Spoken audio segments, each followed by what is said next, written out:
বন্ধুরা, একটা মেয়ে তার নিজের মোবাইলে গৌণ কথা বলার কারণে তার বাবা তার গলা কেটে হত্যা করে। চলুন বন্ধুরা, একটা বাবা কেন তার মেয়েকে গলা কেটে হত্যা করলো, চলুন বন্ধুরা এই ভিডিওর মাধ্যমে আমরা জেনে নিই। বন্ধুরা, ঘটনাটি ঘটেছিল 2025 সালে 22শে জানুয়ারি হবিগঞ্জের মাহাতবপুর জেলায় গণশ্যামপুর একটা জায়গায়। তার বাবা 2 বছর আগে দুবাই থেকে আসে।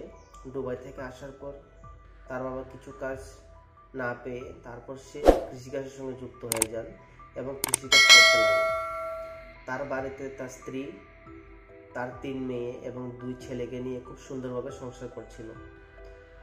সে 3 মেয়ের মধ্যে একজন ছিলেন রানু বেগম।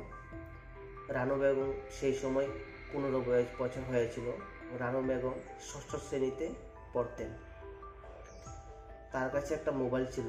সেই মোবাইল দিয়ে সে একটা ছেলের সঙ্গে কথা বলতো, তার বাবা এবং মায়ের সামনেও।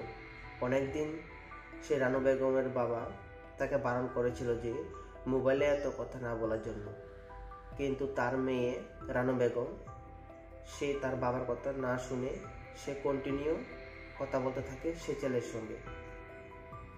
সেই নিয়ে রানু বেগম এবং তার বাবার সঙ্গে অনেক ঝগড়া হয়েছিল, কিন্তু ঝগড়া হওয়ার পরেও সে মেয়ে তার বাবার কথা না শুনে সে কন্টিনিউ সে ছেলের সঙ্গে কথা বলতে থাকে। একদিন সেই ঝগড়াটা একটা বড় রূপ ধারণ করে নেয়। সেদিন কি হয়েছিল, অনেকবার বলার পরেও রানু বেগম কথা বলা বন্ধ করেনি, বরং তার বাবার সঙ্গে ঝগড়া করতে থাকে। তারপর একসময় কি হলো, রানু বেগমের বাবা মামুদ্দিন অনেক রেগে গিয়ে সে কিছু বুঝতে না পেরে তার খেজুর গাছের দাওটা দিয়ে তার মেয়ের গাড়ে আঘাত করে দেয়। আঘাত করার পর সে জায়গায় রানু বেগম মারা যান। তারপর ঘটনাস্থলে পুলিশ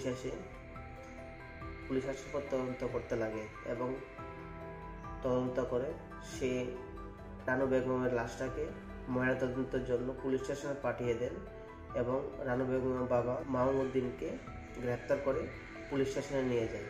তারপর মামুদ্দিনকে আদালতে তোলা হয়। আদালতে তোলার পর তার মেয়েকে মারার কারণে আদালত তাকে যাবজ্জীবন জেলে পাঠিয়ে দেয়।